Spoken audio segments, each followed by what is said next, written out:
I'm ready for all the smoke, baby. As you all know, I am Amadou the Great. Welcome to another episode of Fan Faces. But before Andrew, Yes. all right, before we get going, Andrew asked me a question about my other endeavors. He asked me, how do I know a guy by the name of Young Shark? Young Shark is Like him. up and coming entertainer in Sierra Leone, West Africa. Talented guy. He has a song out, a big song. What's it called? It's called Why. We did a challenge for Why, a social media challenge, and we did we had this week actually we gave the winners their prize money and some Final Cuts Media merch, and it was a good time. I'm happy we got to do that, but the promotion doesn't stop here. For you guys out there, help us push Young Shark. Andrew wants to know how I know Young Shark. Young Shark came to me when I was scouting for talent. My younger cousin, his name is Amadou Uri. He's my dad's namesake. He lives in Freetown. He said he has this guy by the name of Young Shark. If he should put him in contact with me, I'm like sure. And I heard some Young Shark's music, and I was like, wow, guy's really talented. And it impresses me when people in Sierra Leone. I mean, the technology is there, but it impresses me when you do a whole lot with the little that you have. And Young Shark is so talented. He's done a whole lot with the little that he has. And I decided to bring him on board onto the Final Cuts Media family. And it's a good match. He makes good music. He's constantly eager for the next step and constantly, working on what's next and trying to make things happen. So we've done like 3 or 4 songs together now, and they've been top notch, good quality. So Andrew, if you ever get a chance, and anybody else out there, if you ever get a chance, there's a YouTube page on there's a YouTube page for Final Cuts Media. Go check it out. Got Young Shark's music on there, and Young Shark himself also has a YouTube page. Go check him out on YouTube, and you can hear all of his past stuff before me, and you can hear all of his current stuff with me at the helm. But yeah, there's lots of talent in the continent of Africa, and what I'm trying to do is bring Young Shark and people that are talented like him, bring awareness to them and bring them to the forefront. Because right now, the continent of Africa, music-wise, is bubbling, and a lot of good stuff you guys are playing. Yeah, there's lots of good stuff going on. So we need to get these guys noticed. We need to get these guys seen and heard, because the budgets are not there. We don't have the $100,000, $500,000, the $1 million budget to push them, but we're trying the tried and true method to get artists like this going. There's not only Young Shark on the roster. There's my cousin Rain the Reaper, pretty decent at rapping as well. And then Young Shark is a dancehall artist, reggae. He's a dancehall artist. And then there's Mr. Press, who's the R&B singer of the pack, super talented as well. So if you ever did go to my page, get the chance to go to my page, go check out Mr. Press as well. Talent, voice-wise, out of here. And whenever the opportunity comes to, put these guys in the limelight and have people see them, I relish that. I can't wait. It's definitely going to happen. I can't wait to put them in a position that they earn well enough to go back and put the money into the country and put the money into their families and let us all grow together. So that's my tidbit about the artists on Final Cuts Media. Young Shark, Mr. Press, Rain the Reaper, and we got D2. D2 has one song out, and it's very good too, but we're going to make a video for that at some point in time when he's ready. Do it. Yeah, so you got the gist of that. But onto topics at hand, sports related. Yes. We got a little bit of college situation going on. There's an individual that's riling up the college football world, and we're going crazy about it. And he's working with a program that that hasn't been what's it called, prevalent in the last couple of decades here. but now they're coming, and he's leading the helm. There's also we got lots of NFL stuff going on this weekend as well, because this is week number 2 into the NFL season, but week number 1 was quite amazing. The NFL put a good product out on the field, so we're gonna get into some of the top stories of the past week that happened in the NFL, and also some politics, some corruption. Stay tuned to find out more about all of those topics. And here we go, Andrew. Yes. What do you want to start with? Yeah, we're gonna start with the man, the myth, the legend, Dion Sanders. Too legit to quit. Amazing. Too legit to quit. The fact Dion that he Sanders can go to Colorado, which has a very, it gets picked on for being the whitest school in D1 college. It is Colorado. It's in Colorado. Well, Denver's I think Denver's somewhat diverse, right? I mean, don't know. Never been. I haven't either, but that's what I hear. But for him to go to Boulder, he picks Boulder, Colorado, to go turn this program around. Now, they suck. They won the championship in 1990. Along with the Georgia Tech, in a different format in 1990. Yes, not the playoff format. Right. So back then you could have co-championships. So Georgia Tech won it and Colorado won it in 1990, and that's essentially been it. And since then, nobody cares about Colorado football. They're a doormat team, and so Dion Sanders decides to leave Jackson State to go to Colorado, which is an HBCU, historically black college. Yes, and so he goes there and essentially gets rid of all of the players on the football team because they're not good enough. He didn't get rid of them. He told them. I'm bringing Louis. I'm bringing my Louis Vuitton luggage. And if that rubs you the wrong way, the transfer portal is available to you. Yes. So, and he pretty much cleaned house.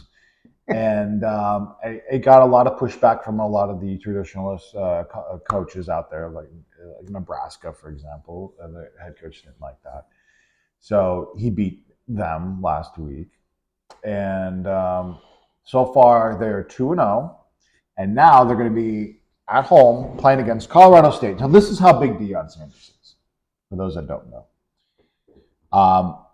So Novell, who's the head coach for Colorado State, made a comment about Dion Sanders wearing his glasses and hat on a radio show. And just saying, when you're talking to adults, you need to take your hat and glasses off. So he's kind of just saying, Dion's being kind of rude by keeping his glasses and his hats on during interviews or whatnot when he's talking to adults. Not necessary to bring up. There's really no point to it other than your name's going to get in the papers, which is actually kind of smart because let's face it, nobody cares about Colorado State either. So this is the most attention Colorado State's ever gotten, ever. So they were pretty decent last year. So, but again, nobody cares about them. Nobody cares. Nobody talks about for sure. Nobody. They don't have. So literally, what these guys are doing is just talking about Dion Sanders to at least get people talking about that, right? Yeah, for sure. So right now, Colorado State is playing in Boulder for their rival game, which nobody has ever cared about. And they're playing tonight at 10 o'clock. So that would be what, 8 o'clock Mountain West time? Yeah. No, they're 3 hours behind. No, I think Colorado's only 2 hours behind. Colorado's 2 hours behind. West Coast time is 3 hours. Okay. So anyway, Colorado's, they're Mountain West time too. So 8 o'clock their time. And the country's going to be watching. A lot of you are going to be watching this. Everybody in the East Coast here will be watching. Yes, we will. I will be watching that game too. And why? Because it's Dion Sanders, and it's fun, and literally this has made college football really exciting. The whole portal has been really fun. He just got rid of this team that just won one game last year, and right now they're 2-0. Yep, right, 2-0. They're deservedly so. Deservedly so, and literally took this campus, which is known for being a predominantly all-white campus, very white, and you just bring in his a people. lot of the brothers, and He to brought in his Louis luggage, Louis luggage. Louis luggage. He brought that in. So watch out, He brought. You know what it Colorado. makes me think of? Makes you think of this, and of course I'm gonna, it's like almost like when the Miami Hurricanes got their thing started in the 1980s.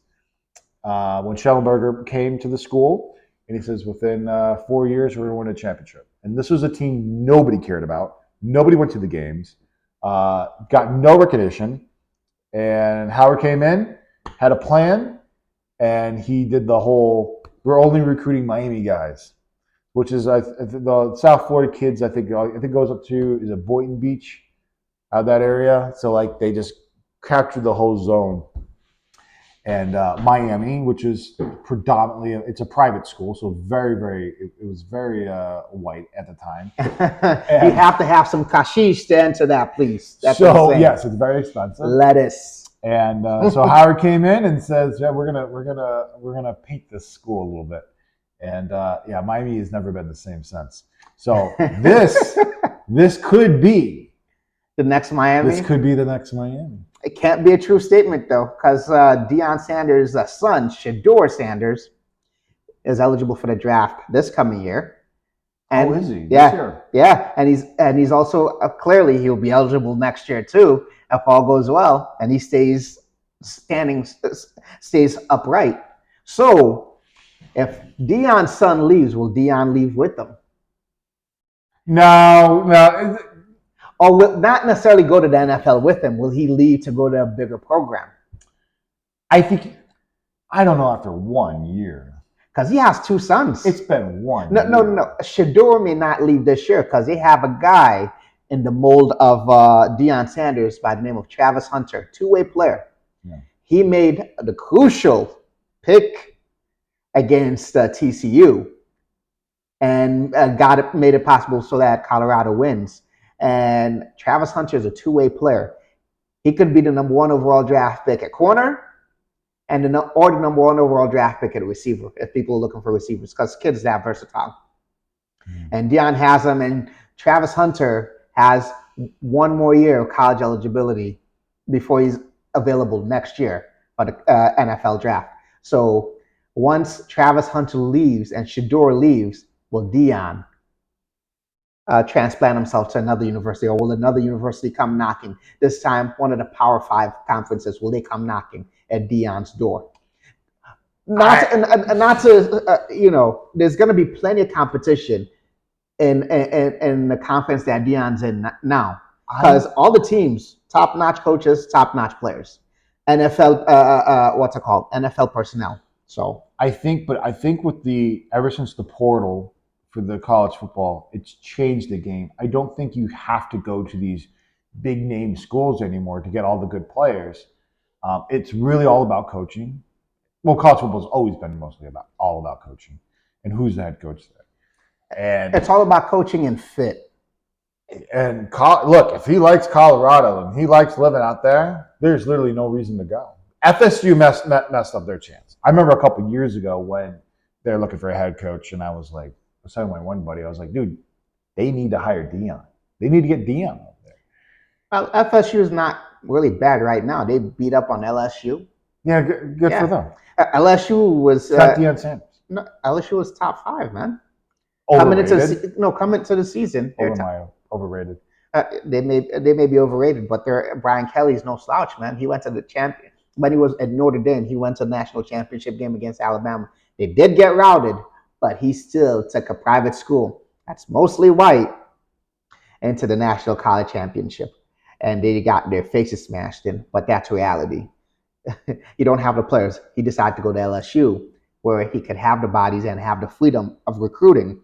And this year they came in top 5, and they're in the SEC, which is one of the toughest conferences in college football. It is the toughest. It is the toughest conference. If you want productive NFL players, you go to the SEC and pick them out. Unless you want a quarterback, you don't go there.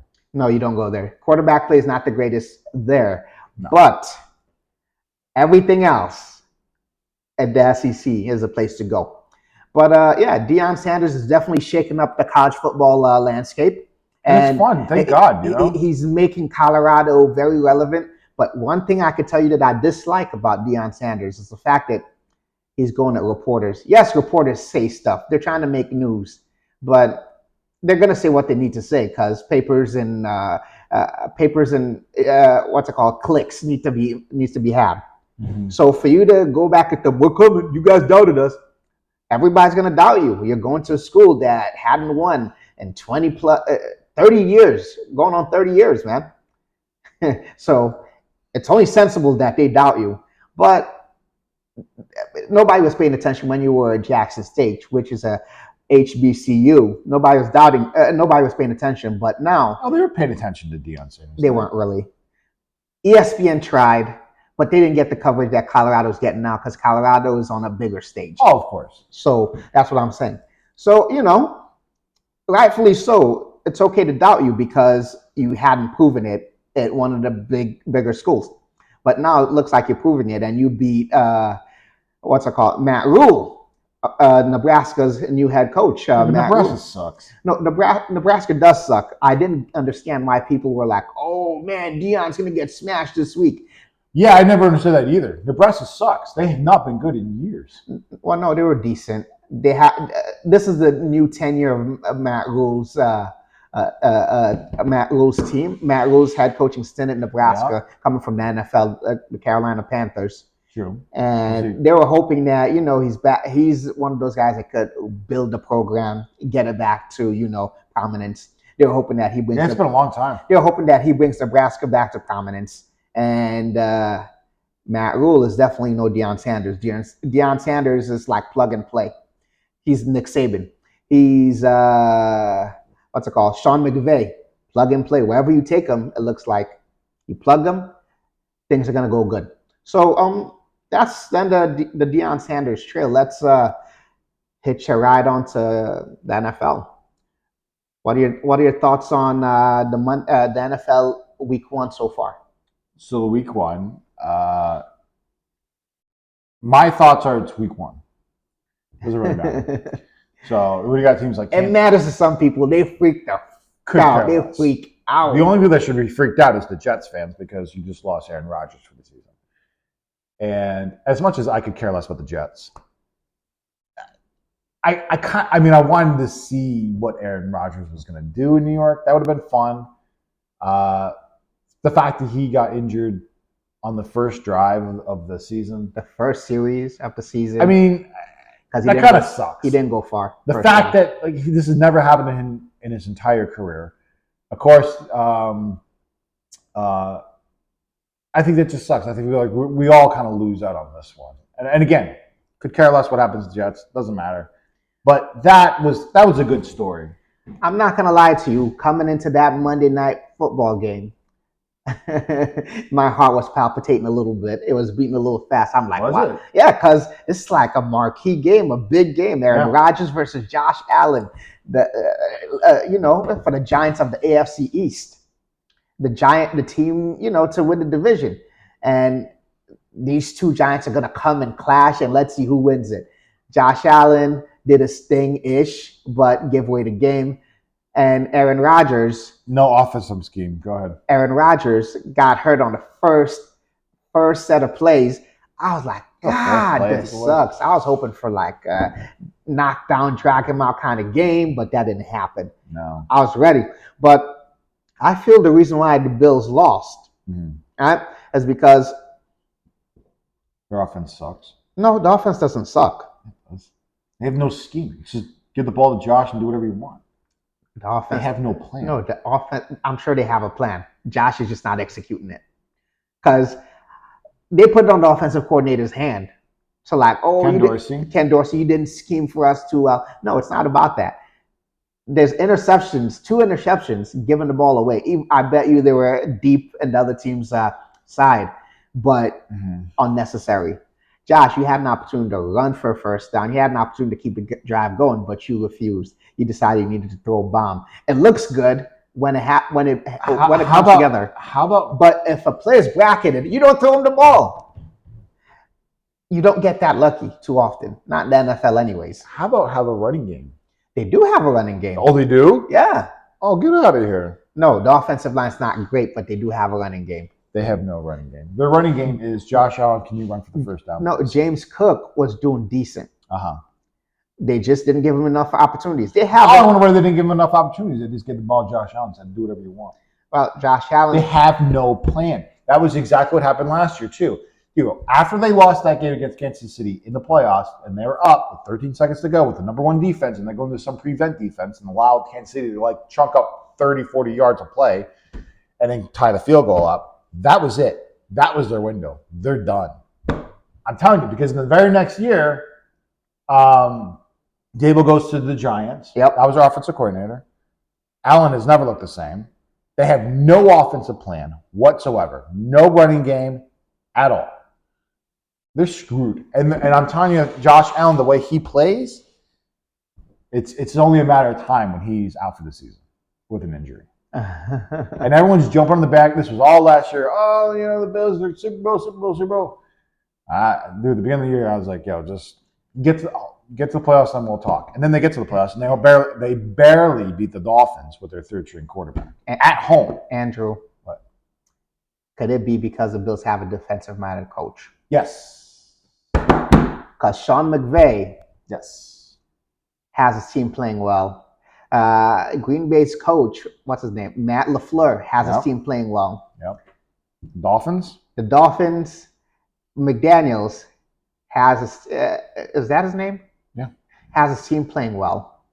Yep. Oh, they're fantastic. They had Buffalo second guessing themselves on defense on that playoff game against Skyler. Oh, dude, if Tua stays healthy, the Dolphins are going to run away with the entire conference.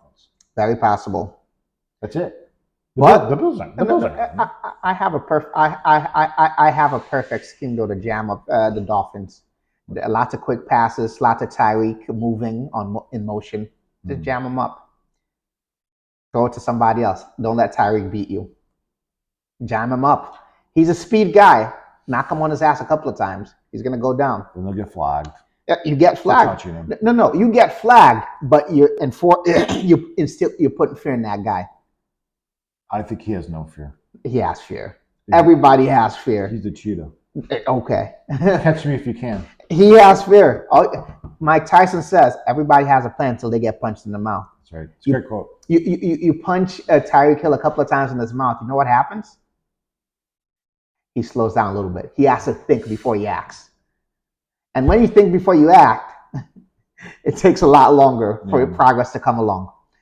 And we'll see how the Patriots play them, because that'd be the blueprint to play the Dolphins. Sunday night. That'd be the blueprint. It is. You're right. So we just gotta wait and see. And what's up? So there was two games that were super interesting. All right. Pittsburgh versus the 49ers. Yes. And the Cowboys versus the Giants. Uh-huh. But I'd say Pittsburgh versus the 49ers is more interesting. Why? Versus the 49ers. Versus the Giants and the Cowboys. Because Pittsburgh, this is Kenny Pickett's second year. He's supposed to come in all composed and be able to play. But it's a home game at that.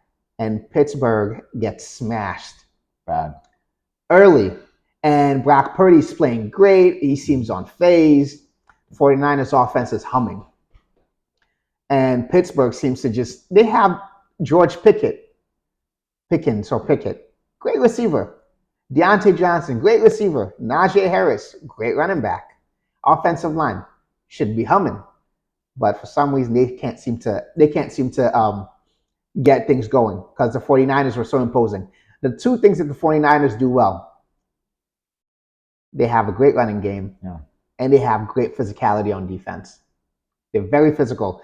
They're one of those teams that have the players to be finesse on offense, but the whole team is, and their coach, Kyle Shanahan, does not look like a tough guy at all.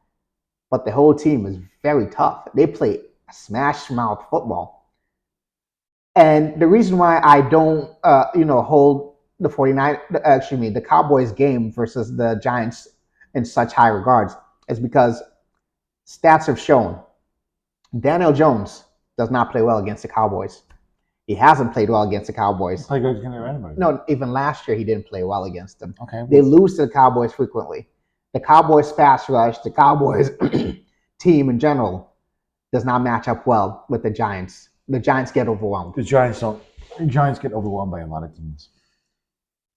They barely made the playoffs last year, and they beat the Vikings in Minnesota, which was an okay win because Minnesota always chokes in the playoffs, especially at home. Is it because of Kirk Cousins or because Kirk Cousins is a good quarterback?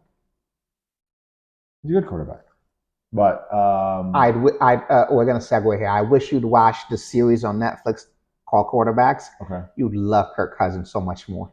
Oh wait, huh? Yeah, I like Kirk Cousins. No, I love him now. Do you love him? Yeah, he's one of the good guys. He seems like a cool guy. No, I mean you see quarterbacks. Someone you want to root for. Yeah, somebody you want to root for is one of the good guys. You look at him, you watch him play, you're like, wow, I'm impressed. Because there's a lot that goes into quarterback play. Of course. A whole lot. You gotta be smart. So that's why also I cannot bash Josh Allen too much because playing quarterback is super difficult. No, that's what I'm saying. Josh Allen is a fantastic quarterback. He's one of the best in the entire league. My problem is that they don't have a real scheme and plan for him. And I'm afraid that Josh Allen is going to be a lot like Dan Marino. He's just going to have all these big yards. Dolphins had no running game. Shula did not allow Dan Marino to have running. So it was just all Dan Marino throwing the ball all the time. And they went to one Super Bowl, and that was like in a second year, and that was it. So go ahead. Yeah, so that's what I'm saying. Like, you have to have some sort of balanced attack with Josh Allen. Why the Bills aren't doing this, I have no idea. It's like, they want to make a big deal every time they sign someone new to be on their defensive squad. It's like, all right, great. How about we, boost up our offensive line a little bit more? Here is a plan for the Bills' offensive line. Just freaking go to the SEC. They don't fail you. If that was that easy for everybody. It literally is that easy. The SEC offensive linemen are ready-made, microwavable for the NFL. Microwavable. They are. They come and they succeed. Mm-hmm. Osiris that they just got from freaking Florida. He did well. No, I mean, look. He held his own. It's a good squad. Look, the Bills just need to have a better. The Bills need to draft offensive linemen from the SEC. Case closed. Go to Nick Saban. Go to Georgia. Go to Alabama. Go to Georgia. Go to. It's not like in the NFL draft they go, "Hey, Buffalo, you get to go first. You want to pick your first 4 guys?" No. Buffalo doesn't need to go first. But when you draft an offensive lineman, go to the SEC. Stop doing all that nonsense that you're doing. Try to outthink the room because we all do it. We make it so complicated trying to outthink the room. We don't need to. Okay. You see a guy. You see the talent. Go ahead. Go get him. Yeah, and there's 31 other teams that are thinking the same thing. That's why they're not available by the time the Bills get the pick. No, they're usually available. SEC offensive linemen are always available. There's plenty. Okay. You make a mistake, you can even accidentally fall on one. Okay. That's just my thing right there. There you go, Bills. I got your perfect solution. But, there's a bunch of things at play. If you believe in curses, there's also the Madden curse, right? Josh Allen being the cover athlete, and there's also the loudest team during the off season gets to have the shittiest regular season. The Jets? No, the Jets were not that loud. You don't think the Jets were that loud? Mm-mm. The Bills were louder. How so? Stephon Diggs' situation all off season. Josh Allen's situation, how he sucked all off season. That wasn't big news. That wasn't on any of the sports shows. It was. The stuff on Diggs was, but no one. Josh Allen. And right now, there's also a Stephon Diggs issue with the reporter and the hot mic. That's every freaking team that has an issue with the reporter. No. This one's particular. The reporter was talking crap about Stephon Diggs. But what reporter doesn't talk crap about on the hot mic? Got caught. What did that person say?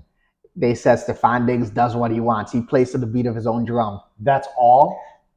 That could hurt somebody's feelings when you're sensitive. That is all. Dude, like clearly, people talk more crap about that on air without a hot mic. That's not a hot take. No, I mean it's a team reporter, so yes, that is a hot take. But let's get a groove onto the playing surfaces on the NFL. Yes. You got gripe with the turf field, turf monster, which you think is the reason why lots of players are getting injured recently. And some of the NFL players also, talked about it a little bit because they're saying that if the Giants could, you know, take off put natural grass when they're playing soccer, there, how come they can't put natural grass when they're playing football? Right. And they're getting pissed about that. I really don't know much about it. I played on turf and I was fine. I played on regular grass, I was fine. So I don't know where you stand on it. I mean, I just go with. I mean, look, I'm not a football player, so I have no opinion on this. You didn't play sports? I mean, look, yeah, but it was on grass. If I did anything outside, you never played football? I never played organized, like organized football. Oh, yeah, right. I was like, just the. You're one of those. I just did the quarterback in gym all the time. Okay, just for fun. Just for fun. Okay. So you're athletically inclined, but didn't use it. Correct. Okay. Shame. Yes. Yeah. That's a shame. No, look. If the consensus for the players is that they prefer grass, then you go with grass because you go with what the players want. Yeah, you go with. That's why I wish the NFL teams would just go with what certain fans want, especially when it comes to uniforms. Oh, stop it! Jerseys are garbage. So many jerseys, all the new jerseys are just garbage. And the fans are like come up with better concepts than what they do. So anyway, if the players want it, then yeah. Don't you think they've done enough research on uniforms to see what appeals to who? No. Oh, you think they just throw it out there? Yes. And hope it sticks? Yes. Okay. Especially like the NBA city jerseys, especially Brooklyn's. Brooklyn Nets have the worst uniforms.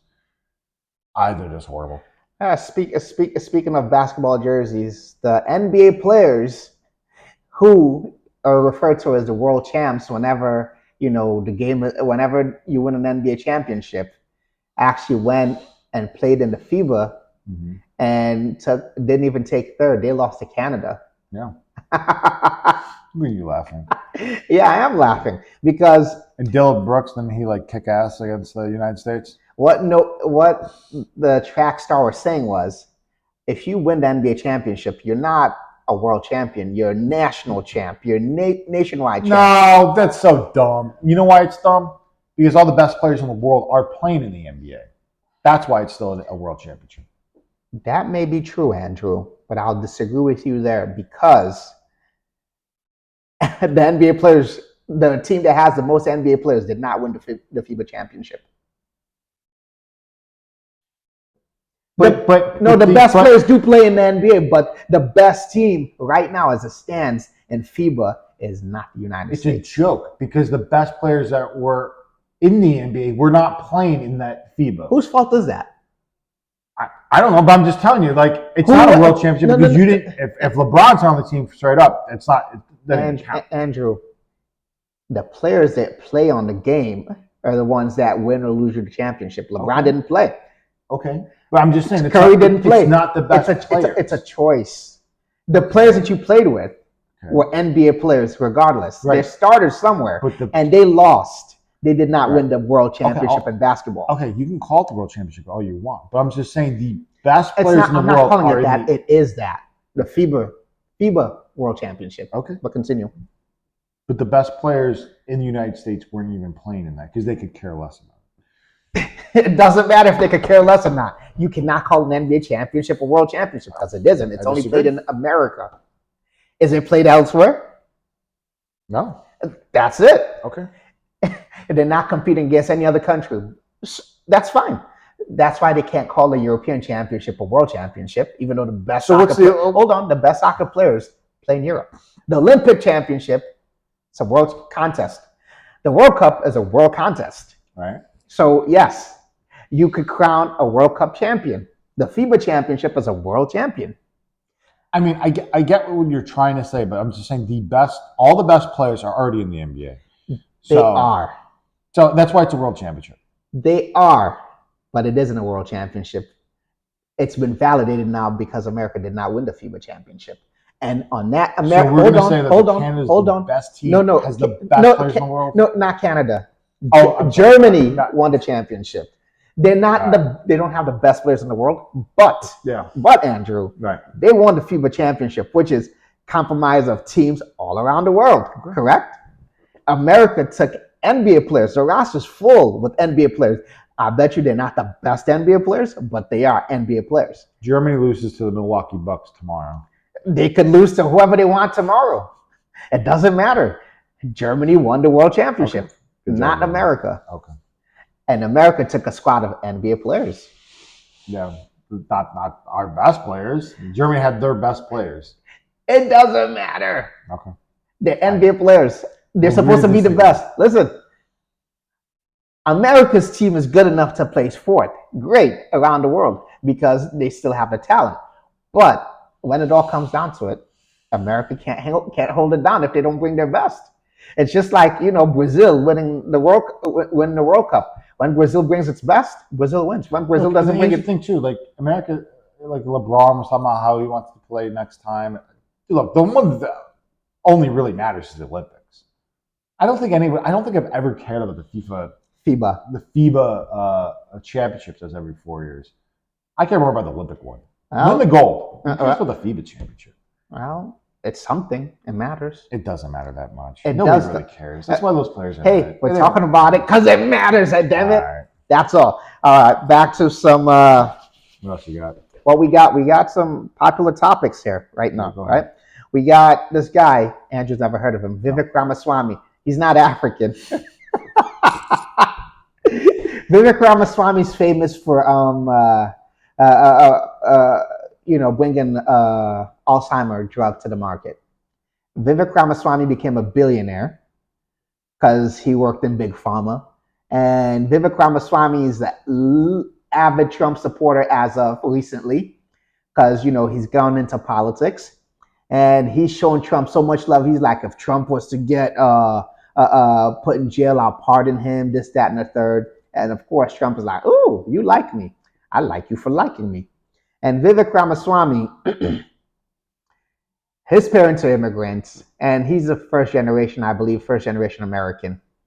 And he is against affirmative action, but affirmative action has helped him.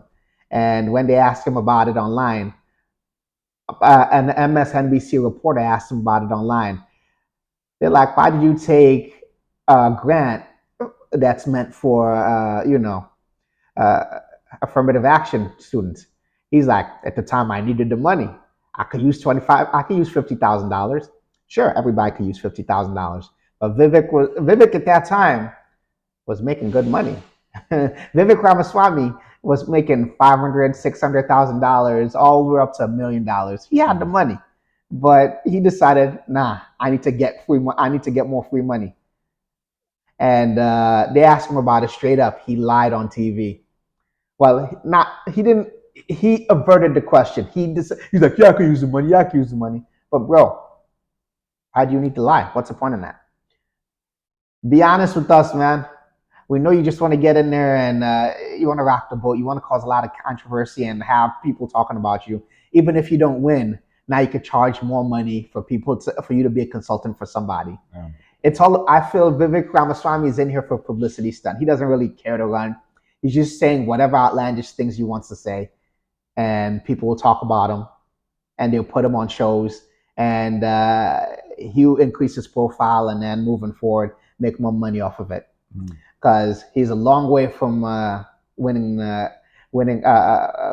primaries and becoming the primary candidate for the Republican Party as long as Trump is around.